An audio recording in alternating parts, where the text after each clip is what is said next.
Dans sa mort, Jésus nous a accordé sa grâce. La grâce de Dieu est venue vers nous par Jésus-Christ. Paul dit que nous sommes sauvés par la grâce, par le moyen de la foi. Nous sommes sauvés par la grâce, mais par le moyen de la foi. L'expression de la foi se trouve premièrement dans la prière. Parce que nous croyons en lui, nous le prions, nous le cherchons. Nous croyons en lui, ça veut dire nous ne croyons pas en nous. Ça veut dire nous ne croyons pas dans les circonstances. Ça veut dire nous ne croyons pas dans le monde. Nous ne croyons pas dans les mauvaises nouvelles. Nous ne croyons pas en l'homme. Nous croyons en Jésus. Et la prière, c'est surpasser tout ce qui existe autour de nous. Et c'est venir devant le Seigneur qui peut toutes choses. Nous ne pouvons pas dire que nous sommes dans la foi si nous ne prions pas. Notre manque de prière, quelque part, annule notre foi. Ne pas prier, c'est rendre notre foi stérile, c'est la rendre morte. Mais prier, c'est faire vivre la foi, parce que prier nous amène dans la communion avec Jésus. La parole de Dieu dit, si nous prions selon sa volonté, c'est pour cela que nous sommes enseignés de l'Évangile, il nous écoute. Et si nous savons qu'il nous écoute, nous possédons la chose que nous lui avons demandée.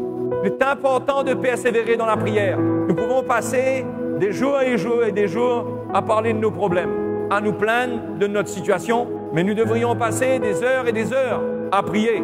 Le Dieu qui entend nos plaintes aimerait plutôt entendre notre prière, parce que lui, il peut toutes choses. Enlevons notre orgueil, brisons notre cœur, reconnaissons, mes frères et mes sœurs, que nous ne sommes rien,